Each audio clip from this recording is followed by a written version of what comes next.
क्या तुम भारत के लिए खुफिया मिशन करोगे? 2 साल तक उन्होंने पाकिस्तान के नक्शे रटे। उनका निशाना था पाकिस्तान आर्मी। उन्होंने पाकिस्तानी फौज की हर हरकत पर नजर रखी। एक भारतीय जासूस का पाकिस्तानी सेना में मेजर बनना। उस वक्त डॉक्टर AQ खान पाकिस्तान का एटम बम बना रहे थे।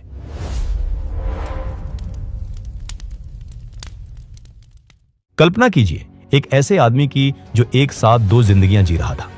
एक तरफ वो भारत के राजस्थान का रहने वाला रविंद्र कौशिक था, एक थिएटर आर्टिस्ट, और दूसरी तरफ वो पाकिस्तान आर्मी का एक सम्मानित अफसर मेजर नबी अहमद शाकिर था। यह कहानी किसी फिल्मी हीरो की नहीं है, यह कहानी है द ब्लैक टाइगर की। भारत की खुफिया एजेंसी रॉ के इतिहास में रविंद्र कौशिक जैसा जासूस शायद ही दूसरा कोई हुआ हो। उन्होंने जो किया वो नामुमकिन सा लगता है। उन्होंने दुश्मन के घर में घुसकर उनकी ही वर्दी पहनकर वहीं से भारत की सुरक्षा की। लेकिन बदले में उन्हें क्या मिला, वो जानकर आपका भी खून खौल उठेगा। कहानी की शुरुआत होती है 1971 के बाद। भारत ने पाकिस्तान को युद्ध में बुरी तरह हराया था और बांग्लादेश का जन्म हुआ था। पाकिस्तान के लिए यह हार एक बहुत बड़ी बेइज्जती थी। रावलपिंडी में बैठी पाकिस्तानी फौज बदले की आग में जल रही थी। रॉ, जो अभी नई नई बनी थी, उसे यह समझने में मुश्किल हो रही थी कि पाकिस्तान सीमा के उस पार क्या साजिश रच रहा है। खासकर पाकिस्तान का न्यूक्लियर प्रोग्राम भारत के लिए एक बहुत बड़ा खतरा बन रहा था। भारतीय खुफिया एजेंसियों को समझ आ गया था कि अगर पाकिस्तान के इरादों को जानना है तो हमें वहां कोई अपना आदमी भेजना होगा, एक डीप कवर एजेंट। और इसी तलाश ने रॉ को पहुंचाया राजस्थान के श्रीगंगानगर में। रविंद्र कौशिक का जन्म 1952 में श्रीगंगानगर में हुआ था। यह शहर पाकिस्तान बॉर्डर के बिल्कुल पास है। बचपन से ही रविंद्र ने बॉर्डर की टेंशन, फौज की आवाजाही और जंग का माहौल देखा था। उनके पिता इंडियन एयर फोर्स में थे, इसलिए देशभक्ति उनके खून में थी। लेकिन रविंद्र फौजी नहीं बनना चाहते थे, वो तो एक कलाकार थे। 1973 में वो लखनऊ में एक नाटक कर रहे थे। उस नाटक में उन्होंने एक ऐसे भारतीय फौजी का रोल किया था जिसे चीन की आर्मी पकड़ लेती है। नाटक में दिखाया गया था कि कैसे वो फौजी टॉर्चर सहने के बावजूद अपने देश के राज नहीं खोलता। किस्मत देखिए, उस हॉल में कुछ ऐसे लोग बैठे थे जो ताली बजाने नहीं बल्कि टैलेंट ढूंढने आए थे। वो रॉ के अफसर थे। उन्होंने देखा कि रविंद्र के अंदर एक अलग ही काबिलियत है। वो स्टेज पर रोते थे तो असली आंसू आते थे, गुस्सा करते थे तो आंखें लाल हो जाती थी। जासूसी की दुनिया में इसे इमोशनल सेगमेंटेशन कहते हैं। नाटक खत्म होने के बाद उन्हें बैक स्टेज अप्रोच किया गया। क्या तुम भारत के लिए खुफिया मिशन करोगे? रविंद्र कौशिक शुरू से ही देश के लिए कुछ बड़ा करना चाहते थे, इसलिए बिना सोचे उन्होंने तुरंत हाँ कर दिया। उनसे कहा गया कि उन्हें दिल्ली आना होगा। इसके बाद वो अपने घर पर नौकरी का बहाना देकर दिल्ली चले गए। दिल्ली में रविंद्र कौशिक की असली ट्रेनिंग शुरू हुई। उनका नाम रखा गया नबी अहमद शाकिर। उन्हें उर्दू सिखाई गई। सबसे मुश्किल काम था धार्मिक तौर पर ढलना। रविंद्र ने कुरान पढ़ी, नमाज पढ़ने का सही तरीका सीखा और इस्लाम की बारीकियों को समझा। यहां तक कि उनका खतना भी करवाया गया। 2 साल तक उन्होंने पाकिस्तान के नक्शे रटे। लाहौर की गलियां, कराची के बस रूट्स, सब कुछ उनके दिमाग में छप गया था। वो पूरी तरह से तैयार थे। इसके बाद रॉ ने उन्हें आजमाने के लिए 7 से 8 देशों में इंफॉर्मेशन जुटाने के लिए भेजा, जहां उन्होंने कुछ पाकिस्तानियों से दोस्ती भी कर ली। करीब 1 साल ऐसा ही चलता रहा। इस दौरान उन्होंने अपना काम शानदार तरीके से किया। अब रॉ को भरोसा हो गया कि रविंद्र कौशिक अब पूरी तरह से तैयार है। 1975 में 23 साल की उम्र में रविंद्र कौशिक ने बॉर्डर पार किया। वो पाकिस्तान पहुंच गए। सबसे पहले उन्होंने वहां अपनी पहचान पक्की करने के लिए कराची यूनिवर्सिटी में एडमिशन लिया। उन्होंने लॉ की पढ़ाई शुरू की। उन्होंने अपनी डिग्री पूरी की और सिर्फ पास नहीं हुए बल्कि अच्छे नंबर लाए। लेकिन उनका मिशन सिर्फ वकील बनना नहीं था, उनका निशाना था पाकिस्तान आर्मी। पढ़ाई के बाद उन्होंने पाकिस्तान आर्मी में ज्वाइन करने की कोशिश की। तभी किस्मत ने एक बड़ा मौका दिया। पाकिस्तानी मिलिट्री के अकाउंट्स डिपार्टमेंट में वैकेंसी निकली। रॉ से हरी झंडी मिलते ही रविंद्र ने अप्लाई किया। ये उनकी जबरदस्त काबिलियत ही थी कि उन्होंने पहले ही प्रयास में इस कठिन परीक्षा को पास कर लिया। इसके बाद उन्हें पाकिस्तानी सेना में एक कमीशन्ड अफसर के तौर पर तैनात किया गया। ये विभाग सेना की नब्ज होता है। फौज टैंक कहाँ भेज रही है, नए बंकर्स कहाँ बन रहे हैं, परमाणु वैज्ञानिकों को सैलरी कितनी मिल रही है, ये सब हिसाब अकाउंट्स डिपार्टमेंट के पास होता है। इस पद पर रहते हुए उन्होंने पाकिस्तानी फौज की हर हरकत पर नजर रखी। सब जानकारी वो भारत भेजते रहे। उस दौर में आज जैसा हाईटेक कम्युनिकेशन नहीं था, इसलिए एक जासूस का काम और भी जानलेवा था। अपनी रिपोर्ट्स भेजने के लिए रविंद्र को पोस्टल सिस्टम का सहारा लेना पड़ता था। वो इनविजिबल इंक से खत लिखते, जिसे पहले कुवैत या दुबई भेजा जाता था। वहां से भारतीय एजेंट्स उसे दिल्ली पहुंचाते। अपनी कवर को और मजबूत करने के लिए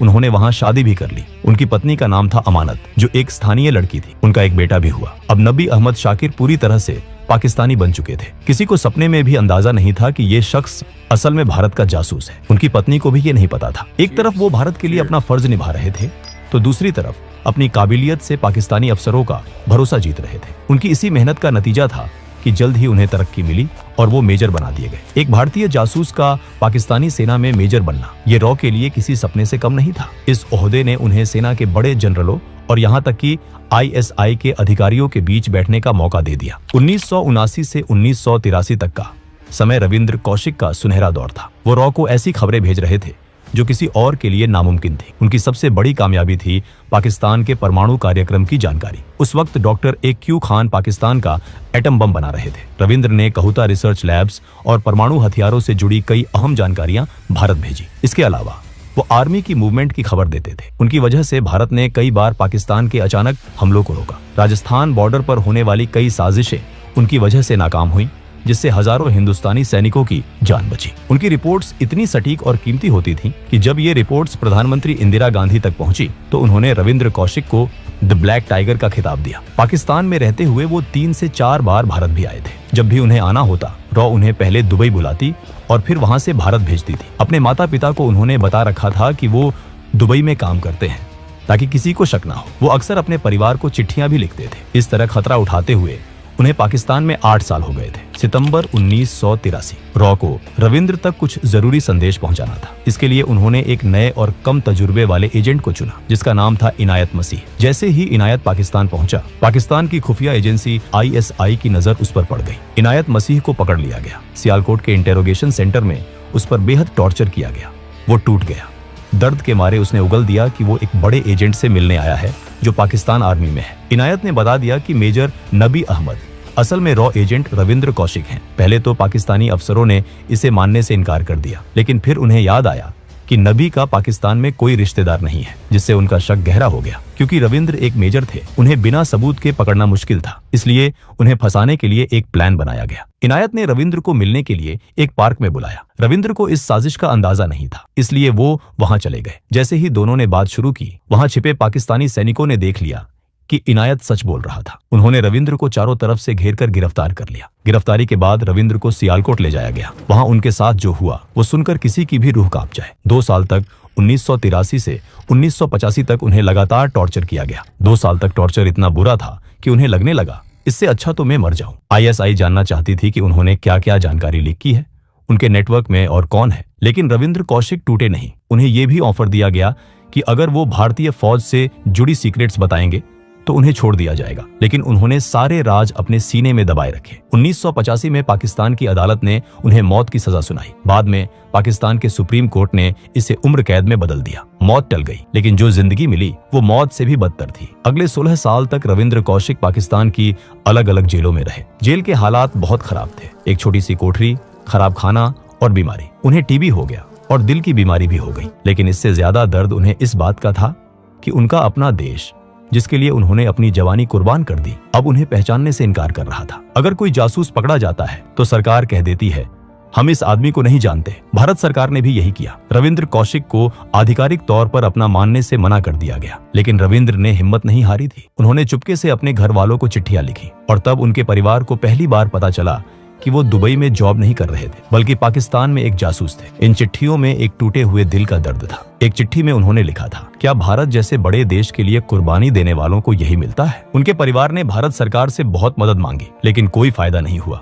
रविंद्र 18 साल तक वो जेल में सड़ते रहे। उन्होंने एक और खत में लिखा कि अगर मैं अमेरिकन होता तो 3 दिन में छूट जाता। अमेरिका या इजराइल अपने एजेंट्स को बचाने के लिए जमीन आसमान एक कर देते हैं, कैदियों की अदला बदली करते हैं, लेकिन रविंद्र कौशिक के लिए कोई डील नहीं हुई। वो वहीं सड़ते रहे। 21 नवंबर 2001 ठंड का मौसम था। मियां वाली जेल की ठंडी दीवारों के बीच द ब्लैक टाइगर की सांसें थम गई। TB और हार्ट फेलियर ने उनकी जान ले ली। वो सिर्फ 49 साल के थे। उनकी मौत पर कोई सलामी नहीं दी गई, कोई तिरंगा उनके जिस्म पर नहीं ओढ़ाया गया। उन्हें जेल के पीछे एक गंदे से कब्रिस्तान में दफना दिया गया। आज वहां शायद कोई निशान भी नहीं होगा कि वहां भारत का सबसे बड़ा जासूस सोया हुआ है। पीछे रह गया उनका परिवार। जयपुर में उनके पिता अपने बेटे के इंतजार में ही गुजर गए। उनकी माँ आमला देवी आखिरी सांस तक लड़ती रही। वो प्रधानमंत्रियों को चिट्ठियां लिखती रहीं, बस एक उम्मीद में कि शायद उनका बेटा वापस आ जाए। 2006 में वो भी अपने बेटे से मिले बिना दुनिया छोड़ गई। काफी संघर्ष के बाद सरकार ने परिवार को नाम मात्र की पेंशन दी। उनके छोटे भाई ने एक इंटरव्यू में कहा कि उन्हें सरकार से पैसे नहीं चाहिए, बस वो इतना चाहते हैं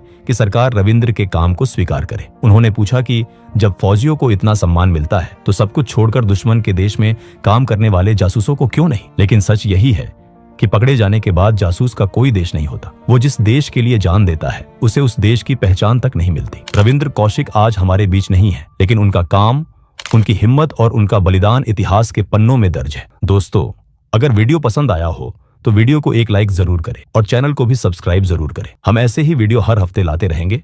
तब तक के लिए जय हिंद।